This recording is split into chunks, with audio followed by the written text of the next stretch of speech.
Hello, and welcome to our custom CRISPR solutions for high-throughput workflows webinar. This is Halit Babici from IDT, and I'm the Regional Marketing Manager for Synthetic Biology, CRISPR, and PCR in EMEA region. I will be serving as the moderator of our webinar. Today's webinar will be presented by Jennifer Stott. Jennifer is IDT's commercial and technical specialist for CRISPR portfolio, and she is based in the UK. Jennifer received her Bachelor Biochemistry degree from the University of Liverpool. She was then followed her passion and joined to the industry. She joined to IDT in 2022, and since then she's been guiding light for the customers spanning the UK, Germany, and the Nordics. With a keen focus on customer success, she imparts invaluable technical insights, troubleshoots challenges, and details the intricacies of cutting-edge products. During today's webinar, please submit your questions using the question box. Any questions that are not answered during the Q&A session will be followed up afterward. Let's learn all together from Jennifer. Thank you, Halit, for the very kind introduction, and thank you all for joining this webinar today. I'm really pleased that I have the opportunity to walk you through some of IDT's solutions for using CRISPR in high-throughput workflows. So in today's webinar, we will start by looking at how IDT fits more generally into the drug discovery workflow before we hone in on the CRISPR portion of these workflows and look at how we're able to design and manufacture optimal CRISPR libraries for high-throughput knockout screens. And at the end of the webinar, we'll also take a closer look at how we can use the RampSeq system to assess the level of editing that results from these CRISPR libraries before finishing with some time for Q&A. Now, as a company, IDT has actually been making custom oligos for 35 years, and this expertise is really central to all of our product lines. So as well as the CRISPR reagents that we'll discuss today, we do also have expertise in next-generation sequencing, PCR and qPCR, synthetic biology, and functional genomics applications as well.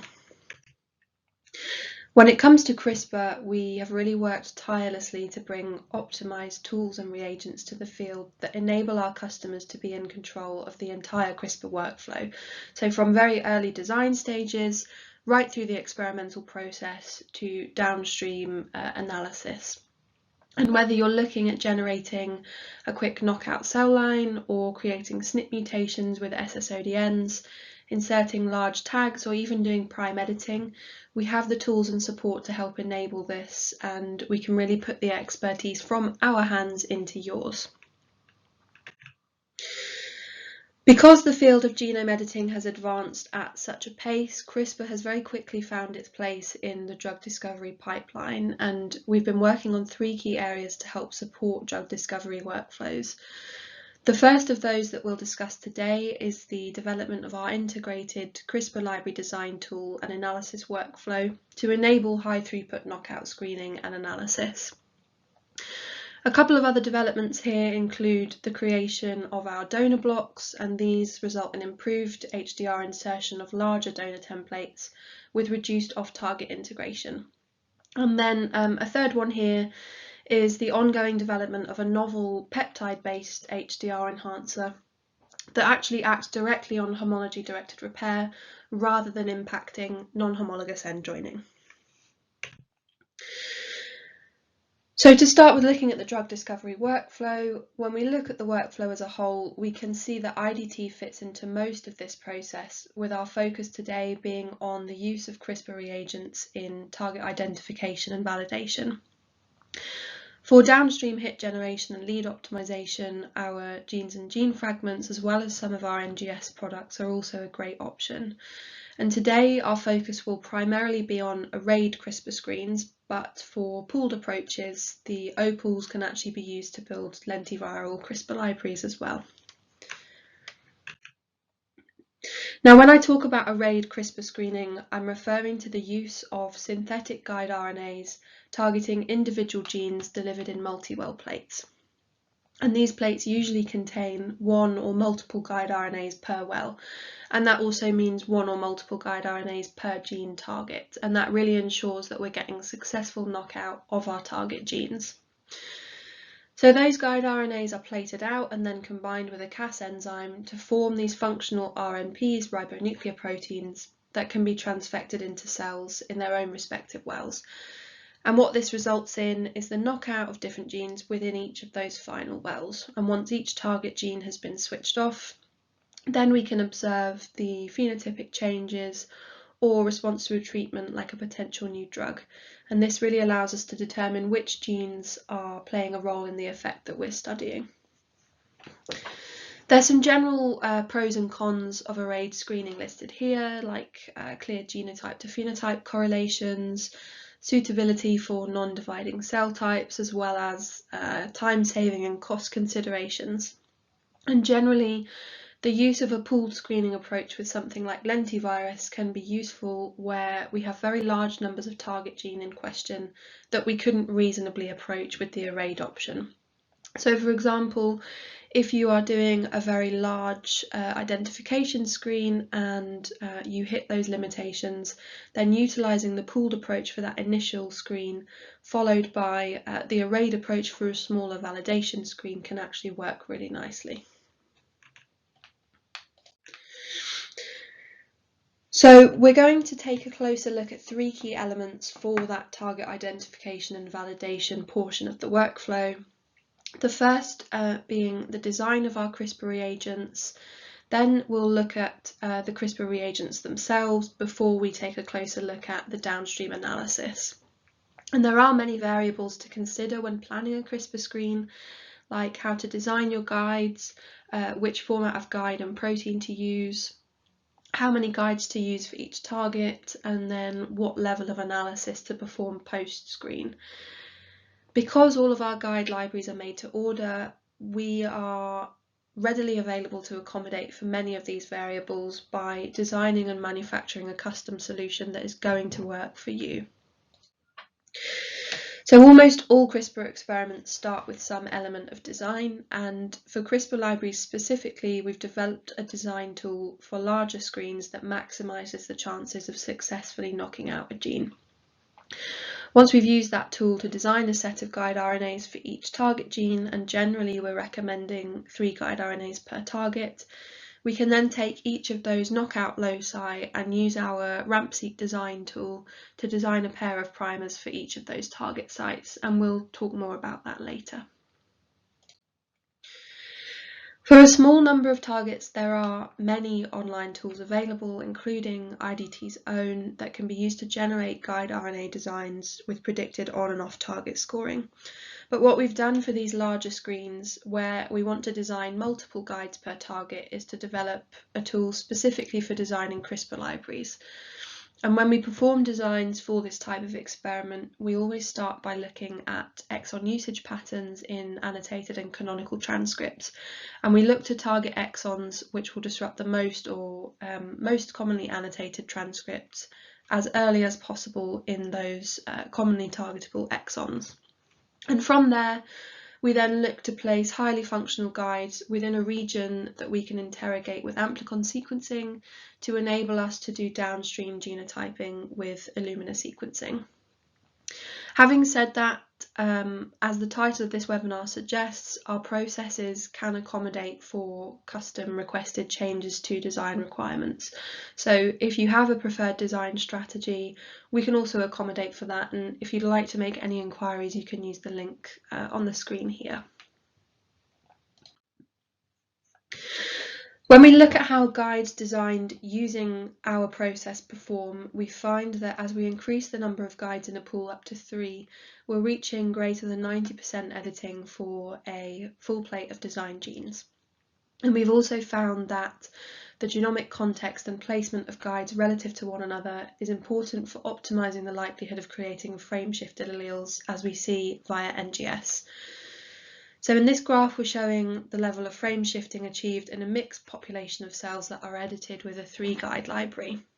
And when we compare our IDT design strategy to other strategies, we can see that the strategy we've chosen pushes the median frame shifting frequency higher than the others and does a much better job of concentrating frame shifting frequencies in a more narrow region of high activity.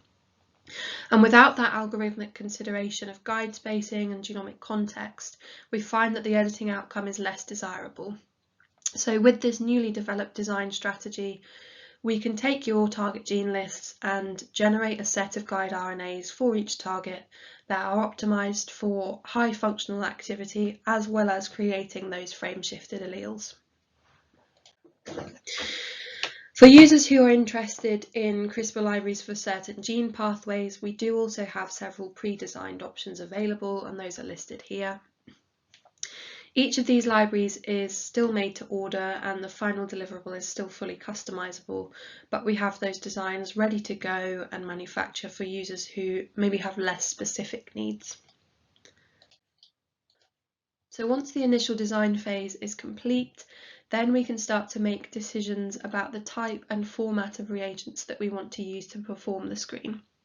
And there are several options available for choosing guide RNAs and proteins that can be tailored to suit the needs of the experiment. The table on this slide provides an overview of the customization options available for the final CRISPR library deliverable. And we can provide guide RNAs for systems outside of the Cas9 approach, for example, Cas12, completely different nucleases, or even prime editing as well. When it comes to the Cas9 guides, as well as having those ready-to-use single guide RNAs, we can also provide the two-part system pre-annealed in plates, and this really reduces costs whilst maintaining the convenience of that ready-to-use guide RNA. And to help ensure stability of those guides, we can incorporate a variety of modifications, including our own ALTAR stabilizing modifications.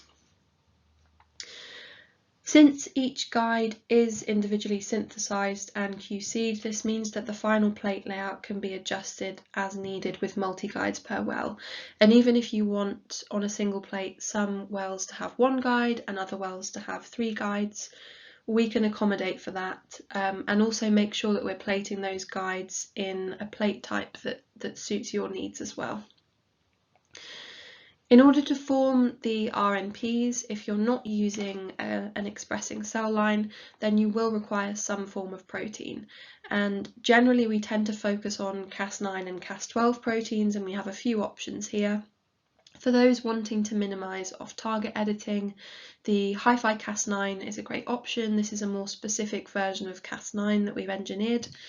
And if you're running your screen with the aid of automation, then you might want to consider the glycerol-free Cas9. And I'm aware that there's a lot of different elements listed here. There's a lot of different options to choose from, and all of this can be discussed with your IDT representative to make sure that we can figure a final product that is right for you. In terms of actually manufacturing these CRISPR libraries, it's very important to remember that quality does play a key role. And at IDT, we've been able to optimize our oligosynthesis process over those 35 years of experience, which means that what we produce is really going to ensure accuracy from the downstream experiment. And in general, we're able to synthesize oligos with high levels of full-length product that result in fewer impurities from those truncated products. Because each oligo is individually made to order, we're also reducing the chances of cross-contamination or yield issues, because each individual guide RNA is ESI, mass spec and yield check after purification to ensure that what you order is what we deliver. And this helps to prevent the occurrence of false positives or negatives that might result from empty wells or even the wrong guide RNA being delivered to a cell. We recently put our synthesis process to the test to understand what, if any, level of cross-contamination might be present. And what we found was no detectable cross-contamination resulting from our 96 well plate synthesis method. We put this to the test by synthesizing 5 different guide RNA sequences and then mapping out 18 replicates of each of those sequences on a 96 well plate such that each sequence didn't exist next to a duplicate of that same sequence. And we deliberately chose guide RNAs with varying levels of editing efficiency, and we then performed our CRISPR screen following our usual RMP formation and transfection process for each of those wells, and used NGS sequencing to check really deeply for any potential cross-contamination. And what we saw was no evidence of cross-contamination down to sub 0.05% editing level, as you can see in the figures here. So this really demonstrates our high fidelity synthesis process, even for research use only synthesis at IDT. So once you've done your designs, you've chosen your CRISPR reagents and you've run your screen, then you want to think about how you're going to analyse the resulting CRISPR edits. And in some cases, a phenotypic output is enough. In other cases, it can be necessary to take a deeper look at the types of editing and indels present in our cells. And this is where we can use our RampSeq system to readily and seamlessly analyse the resulting edits via next-generation sequencing. The RampSeq system is comprised of three key components. The first of those is a primer design tool. Then we have the RampSeq reagents themselves, and at the end of the workflow we have a cloud-hosted analysis tool.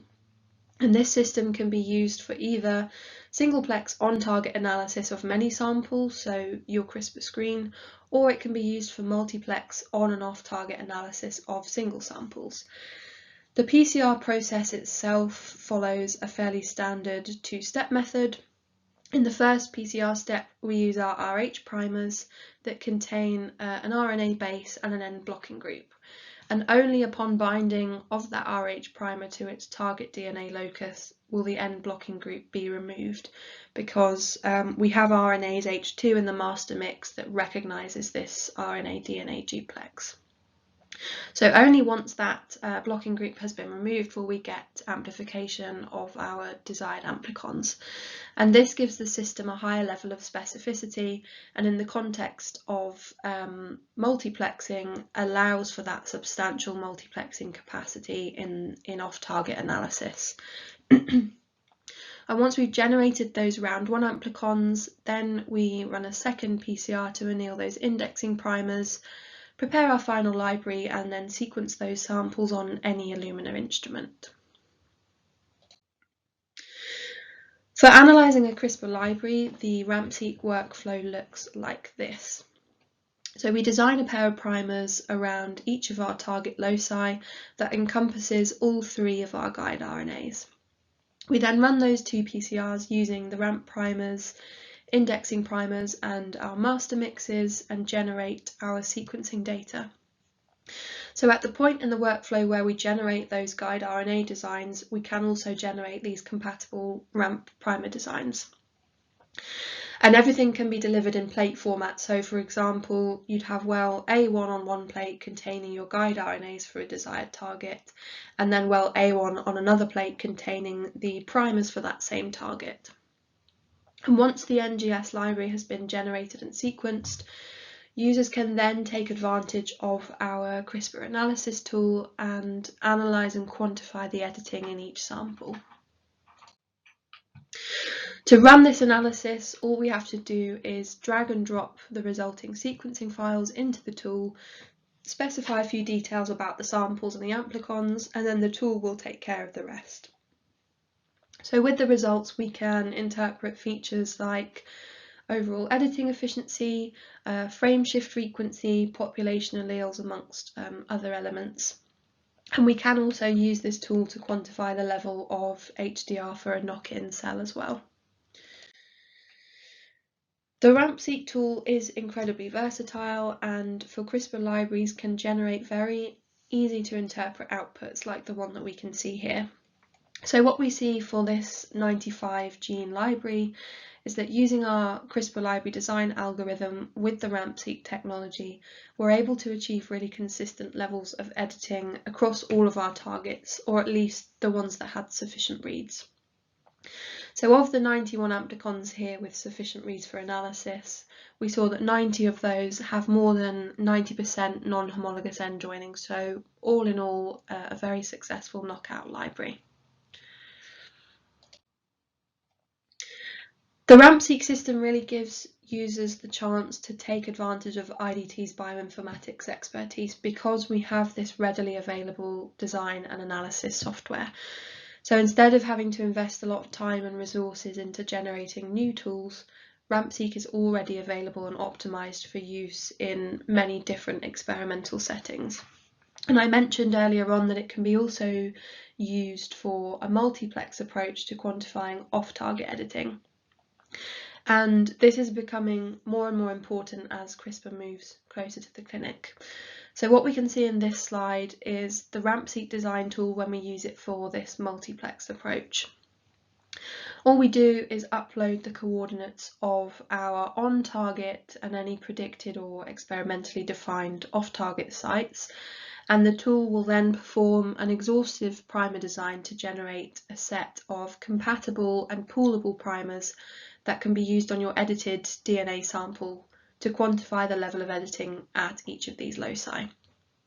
And this really allows users to generate a lot of very informative data with relatively little effort. And once that workflow is in place, it's fairly simple to tailor the system to meet the needs of the user at any given time. So if you want to switch from singleplex analysis to multiplex analysis, we do have a lot of technical experts and supports available to help implement the technology in a way that's right for the end user. So this brings us to the end of the webinar. We've covered in quite some detail the 3 key elements of the CRISPR screening process that can be customized by IDT. The first being the intelligent design of those multi-guide libraries with compatible RAMP primers, the deliverables available and their customization elements, and how the quality of the end product can impact the experimental data. And then finally, we looked at the use of RampSeq downstream to further interrogate the resulting editing. Thank you firstly to all of you for joining the webinar today. I very much appreciate your time, and I can't forget to thank the IDT scientists who work so tirelessly to generate the data that I've shared with you today. If you do have questions going forward, you are more than welcome to contact us at the email address shown here, but I think we have some time for Q&A now as well. Thank you, Jennifer, for your very informative presentation. I can see that we have received several questions from the question box. The first question, do you provide pre-stocked libraries? Thank you for the question. The first point I should make is we do have those pre-designed libraries, but in terms of pre-stocked, no, all of our libraries are actually made to order, and this really allows us to customize the design and formatting for each customer and ensures that we're maintaining really consistent quality with each of those synthesis runs. All right, thank you so much. Moving on to the next one. Can you generate library designs for non-human species? So yes, we can, and we have done this for a few customers already. Currently, we can generally support the design of any NCBI deposited genome following a brief review by our design teams. The RampSeq design tool that we have online is currently compatible with 27 reference genomes, but you can also request a white glove custom design for genomes that aren't currently listed on that online design tool as well. Thank you. Moving along here, we are asked, can you provide high-throughput solutions for knock-in experiments? Yes, we can. We have 2 CRISPR-specific options for synthetic donor repair templates that are needed for knock-ins. The first of those is the HDR donor oligos, and those are SSODNs that have modifications to improve stability. And we can make these up to 200 nucleotides, so they're ideal for knocking in around 120 bases. And these are based on our ultramer oligos, which are our highest quality oligos. And we can deliver these in plates, so they can be really suitable for high throughput applications. If you need to do a slightly longer knock-in, we've got the HDR donor blocks. Those are double-stranded DNA fragments that have modifications to prevent off-target integration, and we can make those up to 3 kb. Those are based off of our Hi-Fi-G blocks, which again, they're our highest quality double-stranded DNA fragments. And if you are doing any knock-in work, we do also have HDR enhancers that can really help to boost the knock-in efficiency as well. Great.